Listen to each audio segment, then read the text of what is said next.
Hello everyone. Ang Excel-based program po na po ito na ginagamit natin for the teachers to create their automated test questionnaire.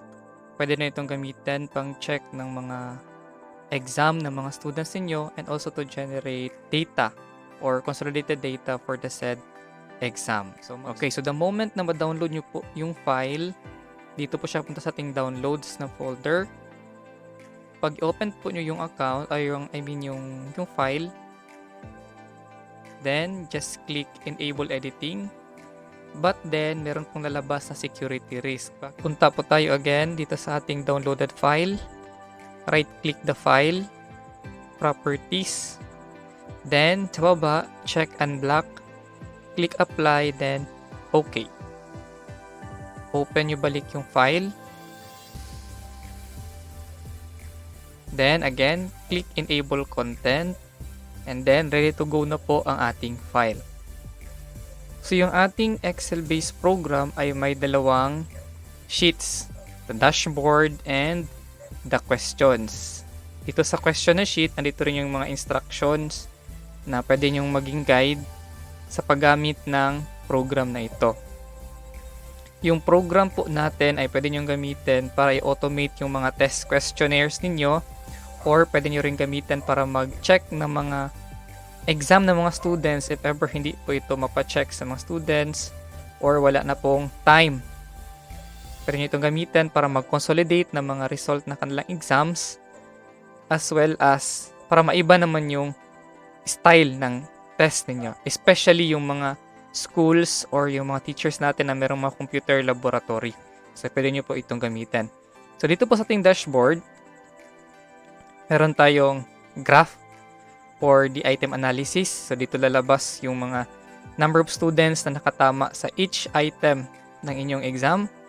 We have here 4 buttons, data entry form, answer key, clear data, and check result. Isa-isa ito mamamaya. We have here a summary of data for the male and female takers.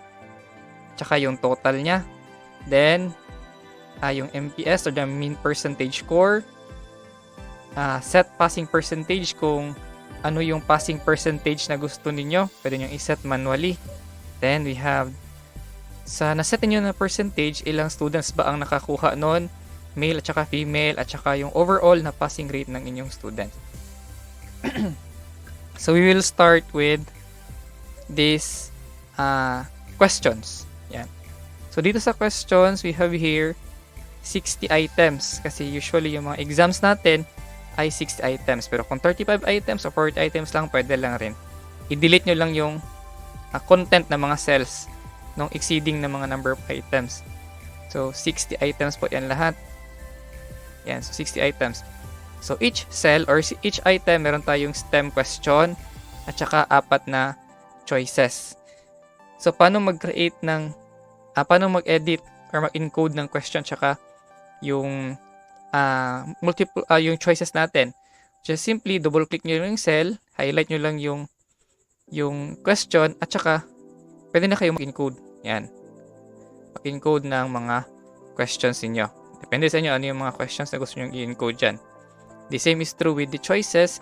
Highlight nyo lang each ng choices.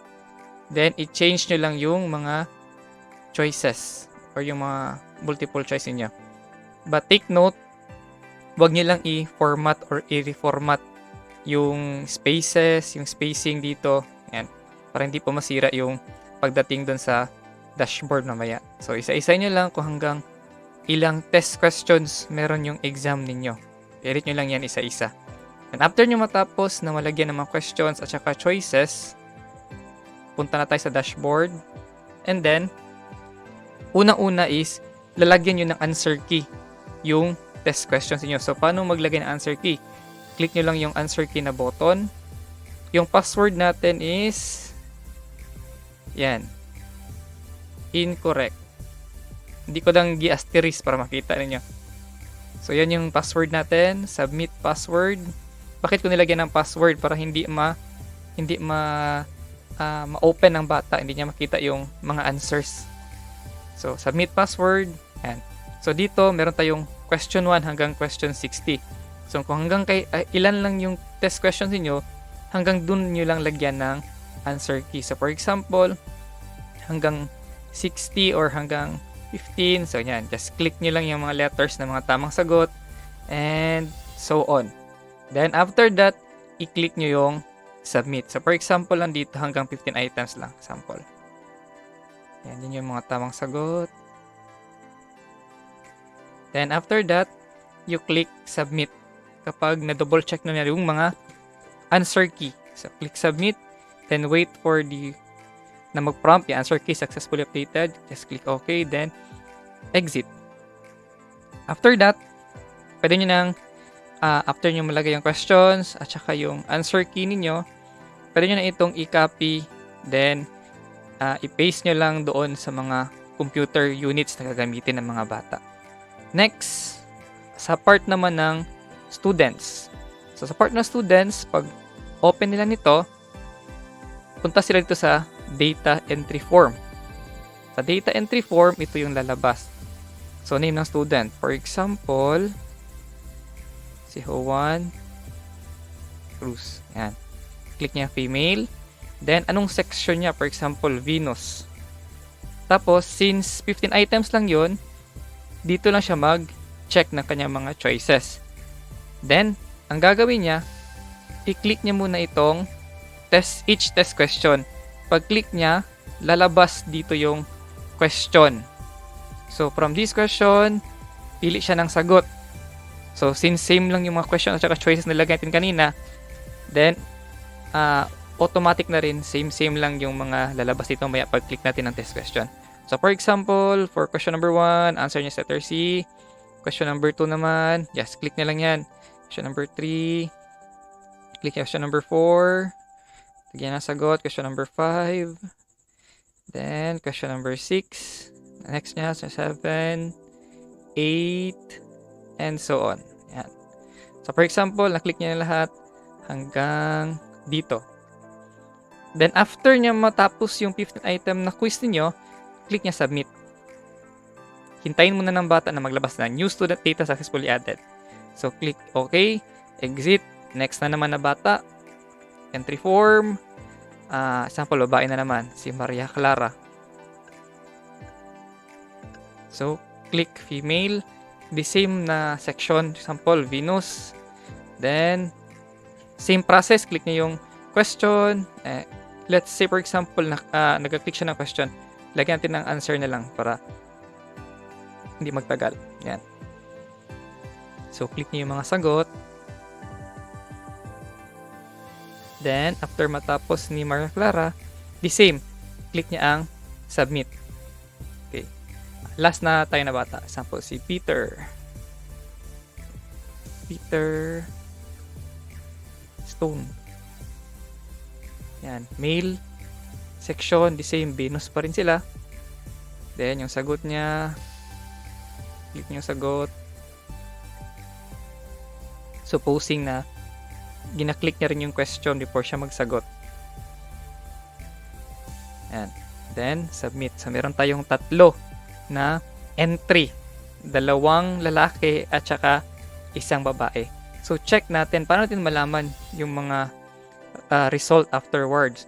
So, pili tayo ng section. So, since Venus lang yung section nila kanina, click Venus. So, lalagay niya sa summary natin, 2 male yung nag-take ng exam tsaka 1 female. So, 3 sila.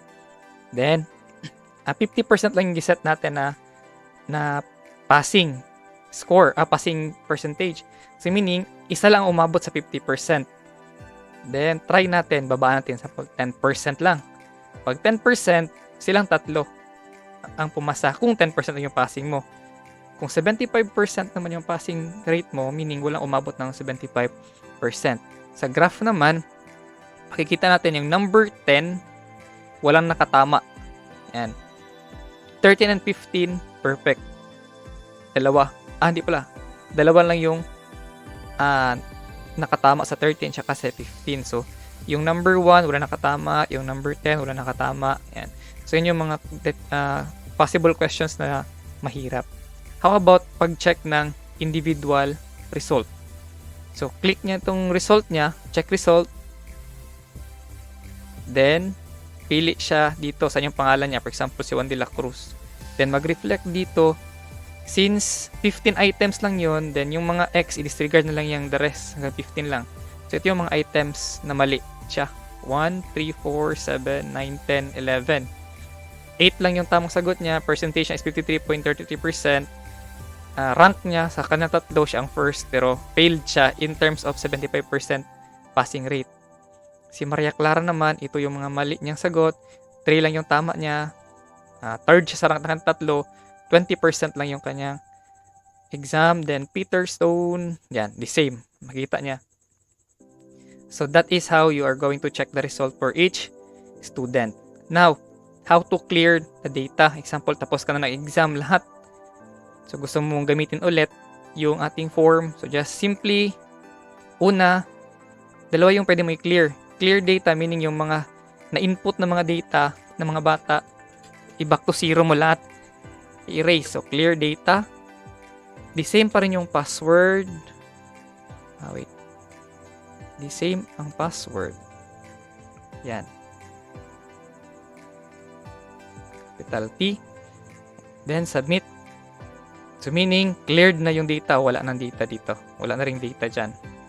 The same is true with the answer key. Siyempre, change mo yung answer key. Yan. Clear. Submit password. Clear answer key. Yan. So, cleared na yon.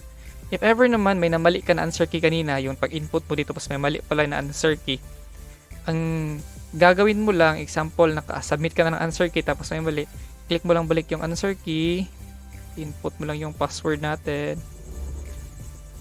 tapos pag submit mo, ang i-click mo lang dito is yung number na lang ma-change. For example, number 4 yung gusto mong i-change, i-click mo lang yung letter na tamang sagot sa number 4, then i-submit mo balik. Yung number 4 lang ma-change doon sa yung answer key. So that is how you're going to check the result, to enter the data, then clear the data. So that is how you're going to use this Excel-based program in automating your test questions.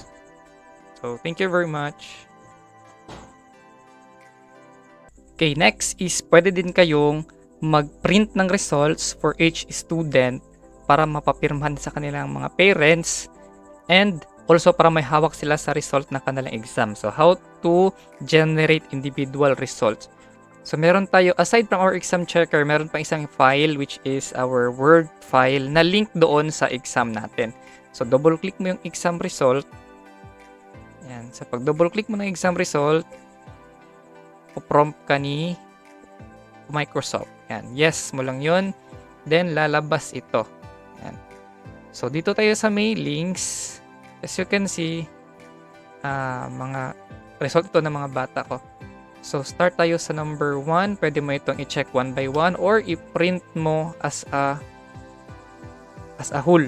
So dito, ma-check mo kung yan, sample number 2. Yan. So dito makita sa printable na Word file yung name, gender, subject ng bata, yung answers niya, yung mga X, yung mga mali na items niya. Is an example yung exam namin sa ICT. Then may summary of results sa baba, number correct, incorrect, percentage, then pass bar, failed siya. Then ano yung overall rank niya sa klase namin. So pwede mo itong i-print individually or pwede mo rin i-finish merge, then i-print mo sila as a class. So this is another option para i-print mo, ibigay sa mga students, papirma sa mga parents para may hawak ka at may hawak din sila na record ng kanilang mga bata.